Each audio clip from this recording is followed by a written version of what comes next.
Hola, gracias por conectarte hoy. Oro que este mensaje que tú estás a punto de escuchar no solo te inspire, sino que te anime a seguir a Jesús aún más. De hecho, probablemente hay personas en tu vida que necesitan escuchar esta palabra y quizás estés pensando en ellos ahora mismo. Comparte este mensaje con ellos. Y si no estás viendo en YouTube, asegúrate de suscribirte. También quiero darle las gracias a todos aquellos que nos apoyan. No tendríamos ningún ministerio fuera de estas cuatro paredes si no fuera por nuestros amigos en el cual nos apoyan en oración y económicamente. Hay miles de personas que se benefician de este ministerio gracias a tu generosidad y te agradecemos de todo corazón. Para continuar o comenzar apoyando nuestra misión de ayudar a otros y su familia seguir a Jesús, puede visitarnos a cfmiami.es/dar es simple y seguro. Disfruta este mensaje. Hey familia, Dios les bendiga. ¿Cuántos pueden alabar al Señor en este día? Amén.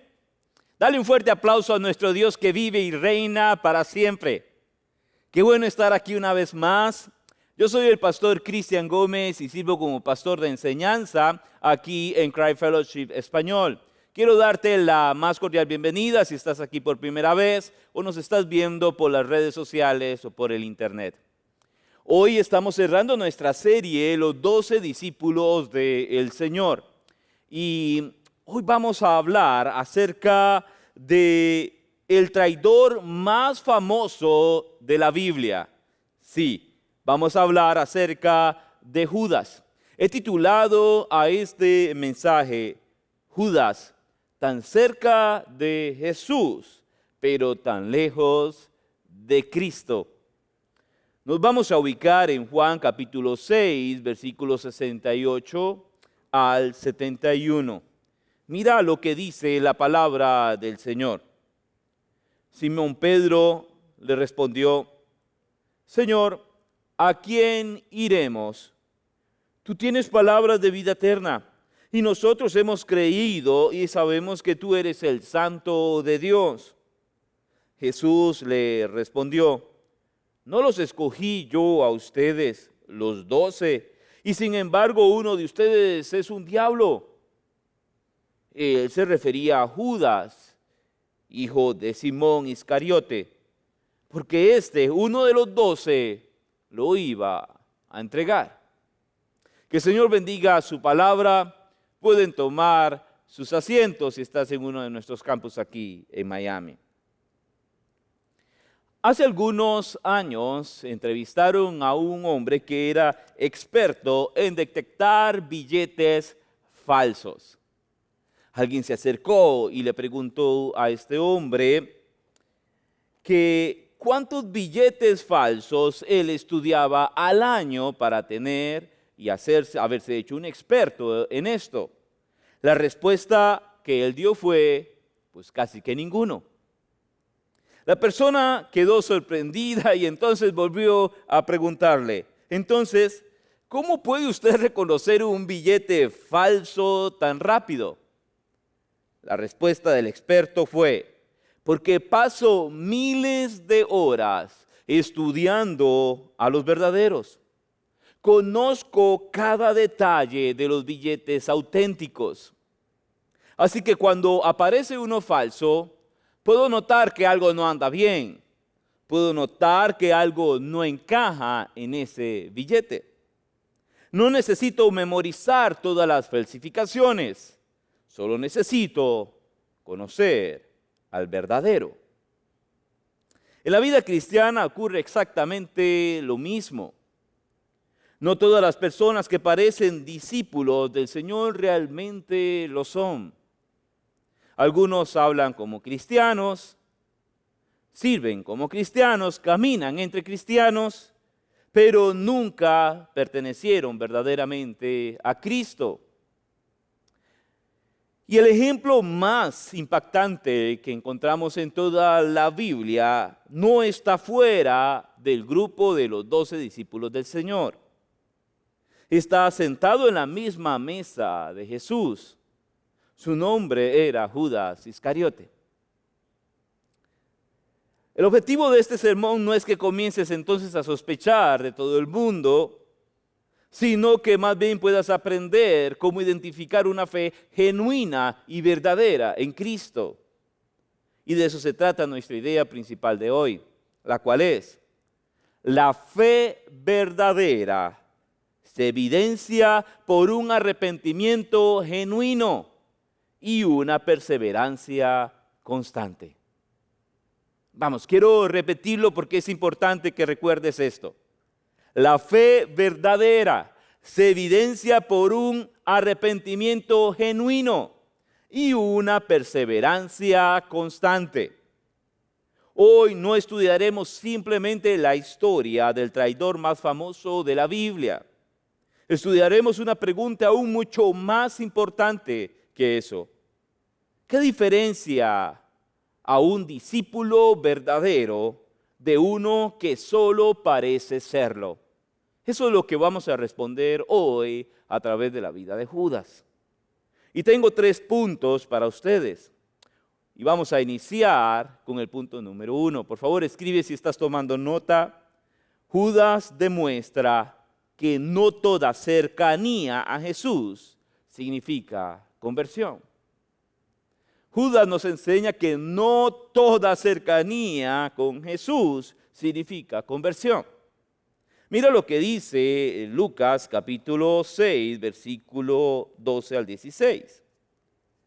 En esos días Jesús se fue al monte a orar y pasó toda la noche en oración a Dios. Cuando se hizo de día, llamó a sus discípulos y escogió 12 de ellos, a los que también dio el nombre de apóstoles. Simón, a quien también llamó Pedro, y Andrés su hermano, Jacobo y Juan, Felipe y Bartolomé, Mateo y Tomás, Jacobo hijo de Alfeo y Simón, aquel que llamaban el Celote, Judas hijo de Jacobo y Judas Iscariote, que llegó a ser el traidor. Solo para que tengas algo de contexto sobre la enseñanza de hoy, por si tal vez nos visitas por primera vez o te conectas por primera vez o has estado fuera durante este verano, hemos estado haciendo una serie sobre los 12 discípulos del Señor y cómo el Señor escogió a estos hombres comunes para que se convirtieran en sus discípulos. Hemos estudiado sobre cómo Jesús los eligió. La semana pasada conocimos a Pedro, estuvimos hablando acerca de él y hoy vamos a cerrar esta serie conociendo al personaje más infame de todos los 12 y este es Judas. Ahora, quiero que pienses en esto. Como leemos acá, Jesucristo eligió personalmente a Judas de la misma manera que también Jesús miró a Pedro, a Santiago y Juan junto al mar de Galilea, en Marcos capítulo 1, y dijo: vengan y síganme. Jesús le dijo lo mismo a Judas: ven y sígueme. Siendo así, Judas experimentó lo mismo que todos los demás discípulos. Él tuvo asientos en primera fila para todo lo que Jesús hacía y decía. Escuchó el sermón del monte, presenció cómo miles de personas fueron alimentadas con 5 trozos de pan y 2 pescados. Vio a Jesús también resucitar a Lázaro, observó a Jesús calmar las aguas en la tormenta, vio a Jesús sanar al ciego, vio los milagros con sus propios ojos. No fue que alguien se lo contó. Él estuvo allí de manera presencial, observando, viendo y tocando todo lo que Jesús hacía. Él escuchó los sermones por sí mismo. Escuchó el sermón del monte, sermones sobre el perdón, sermones sobre amar al prójimo. Él estuvo allí. Sin embargo, a pesar de estar físicamente más cerca de Jesús que casi cualquier otra persona, su fe no fue verdadera. Ahora usted podrá decir, y pastor, ¿cómo usted afirma esto que la fe de Judas no fue verdadera? Bueno, no lo digo yo, Jesús mismo lo afirma. En Juan capítulo 6, versículos 64 al 71, mira lo que Jesús dice. Pero hay algunos de ustedes que no creen. Hay algunos de ustedes que no creen, porque Jesús sabía desde el principio quiénes eran los que no creían y quién era el que lo iba a traicionar. También decía, por eso les he dicho que nadie puede venir a mí si no se lo ha concedido el Padre. Como resultado de esto, muchos de sus discípulos, ¿qué hicieron? Se apartaron y ya no andaban con él. Entonces Jesús dijo a los 12 discípulos, ¿acaso también ustedes quieren irse? Simón Pedro le respondió, Señor, ¿a quién iremos? Tú tienes palabras de vida eterna y nosotros hemos creído y sabemos que tú eres el Santo de Dios. Jesús les respondió, ¿no los escogí yo a ustedes, los 12, y sin embargo uno de ustedes es un diablo? Él se refería a Judas, hijo de Simón Iscariote, porque uno de los 12 lo iba a entregar. Jesús desde el principio sabía quiénes eran los que no creían. Jesús desde el principio sabía a quién lo iba a entregar. Mira, Pablo hace una declaración que es la que muchos podemos llegar a tener con respecto a las personas que están a nuestro alrededor en la iglesia. Mira lo que Juan 6, 68 a 69 nos dice acerca de la expresión que hace Pedro. Simón Pedro le respondió, Señor, ¿a quién iremos? Tú tienes palabras de vida eterna. Y escucha lo que dice en el 69. Y nosotros hemos creído y sabemos que tú eres el Santo de Dios. Pedro habla aquí en plural, dando por sentado que todos habían creído en Jesús de la misma forma. Él dice, hemos creído y sabemos que tú eres el Santo de Dios. Como diciendo, los que quedamos, hemos creído verdaderamente que tú eres el Santo de Dios. Y este es el punto. Podemos pensar que alguien es un verdadero cristiano solamente por las cosas externas que vemos de ellos. Porque están en la iglesia, porque saben versículos de memoria, porque sirven en la iglesia, porque cargan una Biblia. Y eso puede engañar a muchos, pero escucha, Jesús nunca será engañado. Jesús desde el principio sabe quiénes son los que creen verdaderamente en Él. Lo que Judas nos enseña es que puedes estar cerca de Jesús sin pertenecer a Jesús. Judas no era un extraño. Estaba dentro del círculo de los 12 discípulos del Señor. Caminó con Jesús, aprendió con Jesús y sirvió junto a Él. Por eso, la historia de Judas no se trata solamente de traición. Es una advertencia de que la proximidad a Cristo nunca sustituye una relación personal con Él. Estar cerca de Cristo no es sinónimo de una relación personal con Él. Mira lo que Jesús dijo en los versículos 21 al 23 del capítulo 7 de Mateo. No todo el que me dice, Señor, Señor, entrará en el reino de los cielos, sino el que hace la voluntad de mi Padre que está en los cielos. Muchos me dirán en aquel día, Señor, Señor, no profetizamos en tu nombre, y en tu nombre echamos fuera demonios, y en tu nombre hicimos muchos milagros. Entonces les declararé, jamás los conocí. Apártese de mí los que practican la iniquidad. No basta con asistir a la iglesia. No basta con servir o incluso tener un ministerio en la iglesia. La pregunta es si nos hemos convertido verdaderamente en cristianos. Si verdaderamente somos seguidores de Cristo, y una evidencia de una verdadera conversión es el arrepentimiento. Por eso quiero que recuerdes la idea principal que traigo hoy para ustedes. La fe verdadera se evidencia por un arrepentimiento genuino y una perseverancia constante. Eso nos lleva a nuestro segundo punto. Escribe como punto número 2. Judas sintió remordimiento, pero no experimentó arrepentimiento. Mira lo que dice Mateo capítulo 27, versículos 3 al 5. Entonces Judas, el que lo había entregado, viendo que Jesús había sido condenado, ¿qué sintió? Remordimiento. Y devolvió las 30 monedas de plata, 30 siclos, 432 gramos de plata, a los principales sacerdotes y a los ancianos. He pecado, he entregado sangre inocente, dijo Judas. ¿A nosotros qué? Allá tú, dijeron ellos. Y arrojando las monedas de plata en el santuario, Judas se marchó y fue y se ahorcó.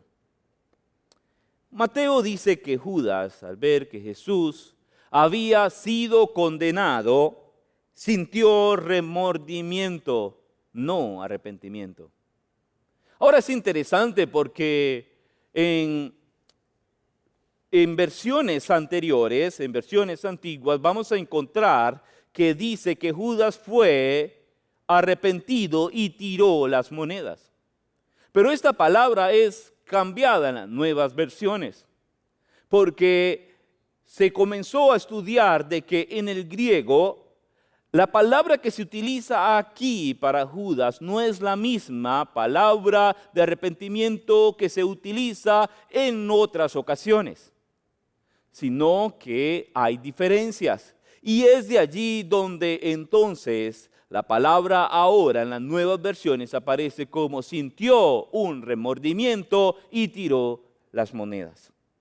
Ahora esto es importante porque hay una diferencia entre el remordimiento y el arrepentimiento bíblico. Y quiero que mires a la pantalla y puedas ver la diferencia entre uno y el otro. Mira, el remordimiento lamenta las consecuencias del pecado, mientras que el arrepentimiento bíblico lamenta haber pecado contra Dios. El remordimiento conduce a la culpa, mientras que el arrepentimiento bíblico conduce a la gracia de Dios. El remordimiento mira el pecado, pero el arrepentimiento bíblico mira a Cristo. El remordimiento intenta reparar el daño con sus fuerzas, pero el arrepentimiento bíblico descansa en la obra de Cristo. El remordimiento produce desesperación, pero el arrepentimiento bíblico produce esperanza. El remordimiento se aleja de Cristo. El arrepentimiento bíblico corre hacia Cristo. El remordimiento termina en muerte, pero el arrepentimiento bíblico produce vida. Esta es la diferencia entre tener un remordimiento y tener un arrepentimiento bíblico en tu vida. Y es importante que podamos hacer la diferencia entre uno y el otro. El arrepentimiento genuino en el creyente reconoce su falta ante Dios, pero el remordimiento en las personas, ¿sabe? Ante la falta, lo que hace es endurecer sus corazones o simplemente se lamenta por las consecuencias de sus actos, pero no busca la restauración. Pedro también lloró, como lo vimos la semana pasada, y lloró amargamente por haber negado a Cristo 3 veces antes de que cantara el gallo, tal y como él se lo había dicho. La diferencia es que Pedro terminó corriendo y esperando en Cristo. Judas terminó huyendo de Jesús. El domingo pasado estuvimos analizando esto, cómo Pedro pecó contra Jesús. Y quiero que mires entonces una diferencia en cómo Judas y Pedro lidian con el pecado a través del remordimiento y también a través del arrepentimiento genuino. Mientras que Judas pecó contra Jesús, Pedro arrepentido también pecó contra Jesús. Mientras que Judas sintió tristeza, también Pedro sintió tristeza por el acto cometido. Mientras que Judas lloró las consecuencias de sus acciones, también Pedro lloró por su pecado más que por sus consecuencias. Judas devolvió el dinero, Pedro volvió a Cristo. Judas confió en sí mismo, Pedro confió en la gracia de Cristo. Mientras que Judas terminó en desesperación, Pedro terminó restaurado y enviado a predicar la palabra del Señor. Estos son los efectos del remordimiento y son los efectos del arrepentimiento entre una persona que cometió pecado y la otra. Y de igual manera, nosotros reaccionamos de una u otra forma ante el pecado en nuestras vidas. Esta comparación es muy poderosa. Y Pablo explica perfectamente los efectos de esa tristeza producida por Cristo y la tristeza producida por el mundo. Segunda de Corintios capítulo 7, versículo 10 dice: porque la tristeza que es conforme a la voluntad de Dios produce un arrepentimiento que conduce a la salvación, sin dejar pesar. Pero la tristeza del mundo produce muerte. Este pasaje describe perfectamente la diferencia entre Judas y Pedro. Y hay un detalle que suele pasar desapercibido cuando se habla acerca de Judas. Cuando Judas se suicida, Jesús no había muerto en la cruz. Es decir, Judas se precipitó y se ahorcó movido por el remordimiento, por la culpa, por la tristeza de este mundo. Pero Judas nunca pudo llegar a ver a Cristo crucificado. No lo vio en la cruz. Judas tampoco pudo escuchar las palabras de perdón de Cristo en la cruz cuando dijo: perdónalos, porque no saben lo que hacen. ¿Te imaginas si Judas hubiera estado allí a los pies de la cruz y escuchar a Jesús decir estas palabras, perdónalos porque no saben lo que hacen? Judas no pudo estar en el día de la resurrección. No pudo ver a Cristo glorificado, a Cristo resucitado. ¿Te imaginas qué hubiera pasado si él hubiera estado allí y verlo? Judas no pudo escuchar la restauración de Pedro cuando Jesús le dijo: ¿me amas? Apacienta mis corderos. Se lo dijo 3 veces, igual que las 3 veces que él lo negó. Mientras Judas se quitaba la vida desesperado, el Salvador todavía seguía caminando hacia la cruz para morir precisamente por pecadores. Judas creyó que ya no había esperanza y huyó lejos de Cristo. Pedro también había pecado gravemente, pero terminó regresando a Cristo. Jesús estaba yendo a la cruz para ofrecer perdón incluso a quienes lo habían abandonado. Eso es precisamente lo que dice 2 Corintios 7:10. Porque la tristeza que es conforme a la voluntad de Dios produce un arrepentimiento que conduce a la salvación, sin dejar pesar. Pero la tristeza de este mundo produce muerte. En Judas vemos la tristeza del mundo que termina en muerte. En Pedro vemos la tristeza según Dios que conduce al arrepentimiento y también a la restauración. Si la desesperación ha llegado alguna vez a tu vida y has pensado en el suicidio por una u otra razón, por favor, yo te pido a que esperes. Espera, no te precipites, no corras tras de eso. Aún hay cosas que Jesús quiere mostrarte.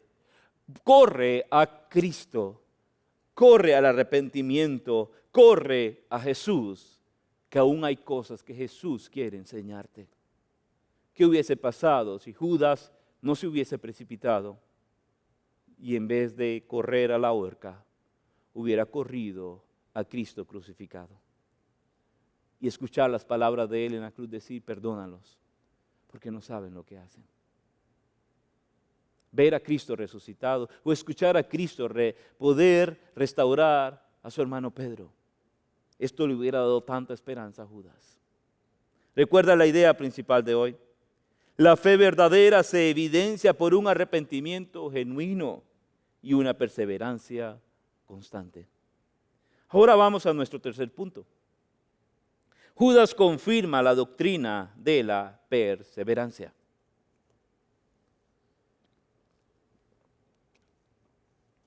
Ahora podemos preguntarnos, ¿qué es la doctrina de la perseverancia de los santos? La perseverancia de los santos es la doctrina que enseña que todos los que han sido verdaderamente salvos por la gracia de Dios perseveran en la fe hasta el fin.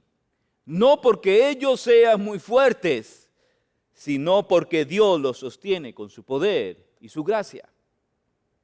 Ahora, lo que debemos entender es que no todos los que vemos en la iglesia son santos del Señor y por eso no serán preservados en el tiempo. Jesús mismo afirma esto en Juan 6, 64 al 66. Pero hay algunos de ustedes que no creen, porque Jesús sabía desde el principio quiénes eran los que no creían y quiénes eran los que quién era el que lo iba a traicionar. También decía, por eso les he dicho que nadie puede venir a mí si no se lo ha concedido el Padre. Como resultado de esto, muchos de sus discípulos se apartaron y ya no andaban con él. Quiero ilustrarte esto de la siguiente manera. En muchos árboles frutales se hacen injertos. Y es interesante porque esto es una excelente ilustración para entender los que verdaderamente han sido arraigados en la vida del Señor, en la vida de Cristo. Una rama se puede colocar en un árbol, puede recibir la lluvia, puede recibir el mismo sol, está puesta en el mismo tronco y desde lejos pareciera ser parte del árbol. Pero si la rama nunca se injerta correctamente en el árbol, nunca llegó a unirse realmente a la vida del árbol, tarde o temprano esa rama se va a secar y va a caer. Cayó porque nunca participó de la vida del árbol. No estaba arraigada en la vida del árbol. Se va a secar y se va a desprender. Eso describe perfectamente a Judas. Nadie sospechó de él.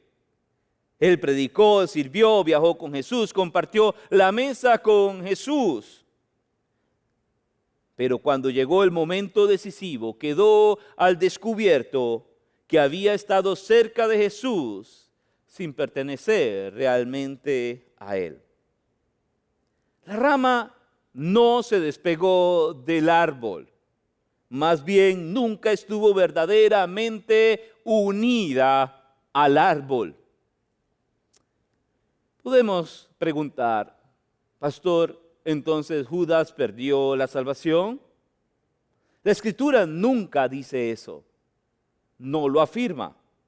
Más bien lo que sí dice es lo siguiente, Juan 6:64. Pero hay algunos de ustedes que no creen. porque Jesús sabía desde el principio quiénes eran los que no creían y quién era el que lo iba a traicionar. Jesús sabía desde el principio que Judas no creía.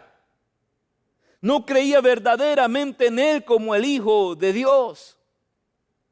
Además, Jesús afirma que era un diablo. Mira lo que dice en el versículo 70 al 71.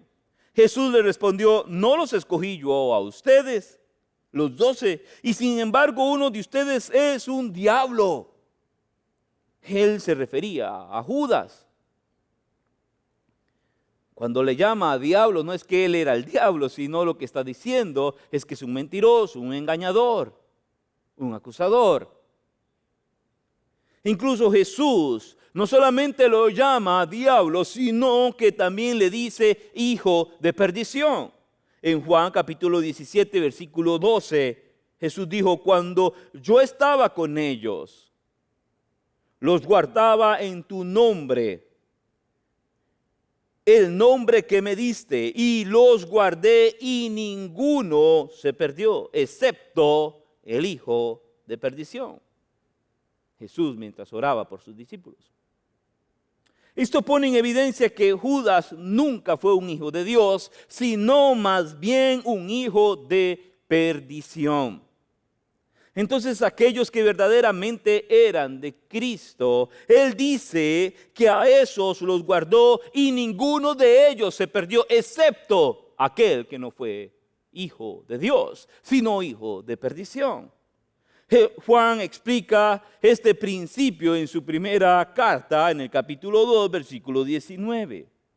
Ellos salieron de nosotros, pero en realidad no eran de nosotros, porque si hubieran sido de nosotros, habrían permanecido con nosotros, pero salieron a fin de que se manifestara que no todos son de nosotros. Entonces Judas no pasó de salvo a perdido. Más bien pasó de discípulo visible a incrédulo manifiesto. Su traición lo que reveló fue lo que él siempre había sido: un incrédulo entre los discípulos de Jesús. Judas no es un ejemplo de alguien que perdió la salvación. Es un ejemplo de alguien que nunca tuvo una fe salvadora verdadera.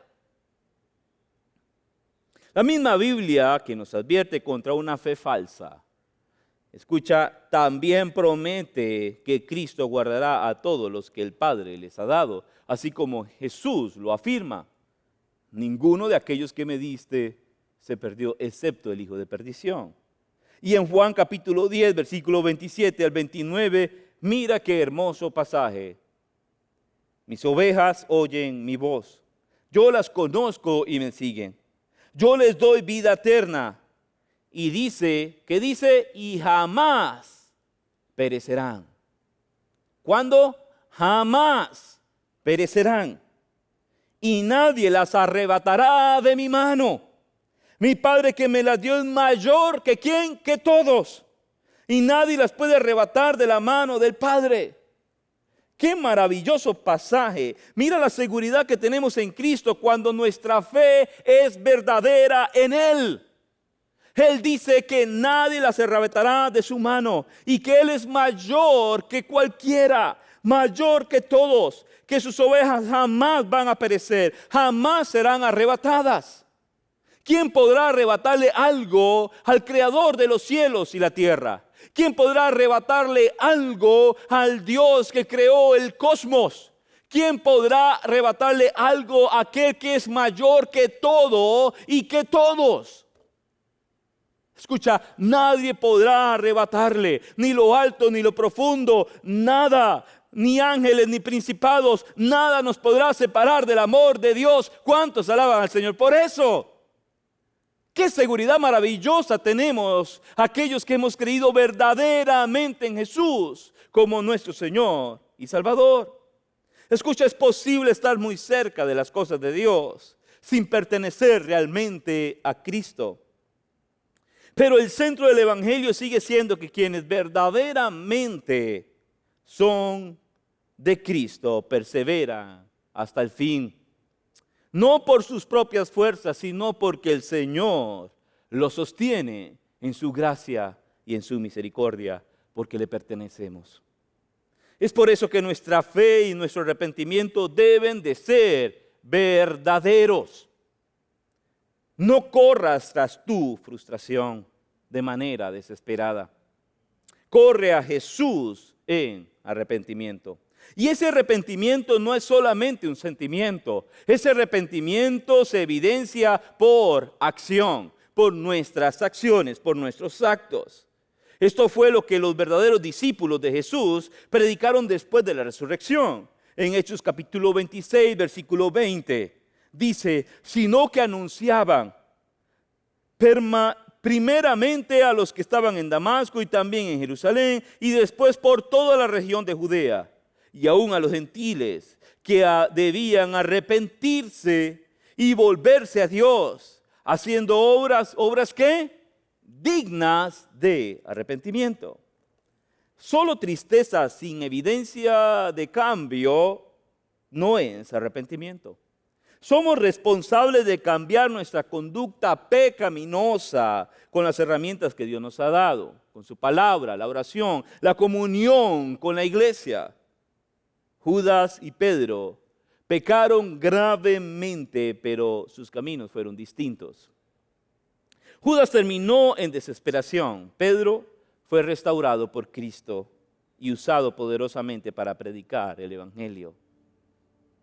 Y en uno de sus discursos, Pedro dijo lo siguiente: por tanto, arrepiéntanse y conviértanse, para que sus pecados sean borrados, a fin de que tiempos de alivio vengan de la presencia del Señor.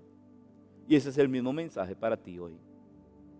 Arrepiéntete, conviértete, para que tus pecados sean borrados, a fin de que tiempos de alivio vengan de la presencia del Señor a tu vida. El llamado aquí es arrepentirse. El llamado aquí es a convertirse para que tus pecados sean borrados. Si sientes un profundo llamado del Señor al arrepentimiento verdadero y genuino, haz conmigo la siguiente oración y dile al Señor, ahí donde estás: Señor Jesús, yo creo que tú eres el Hijo de Dios y creo que fuiste enviado para salvarme y darme vida eterna. Gracias por perdonar mis pecados, por tomar mi lugar en la cruz. Gracias, Señor, por tu misericordia y tu gracia que me alcanza. Yo creo en el perdón que tú me das y en la salvación que puedo recibir a través de ti. En el nombre de Jesús. Amén y amén. Ahora que has hecho esta oración, quiero que te vayas recordando el siguiente pasaje.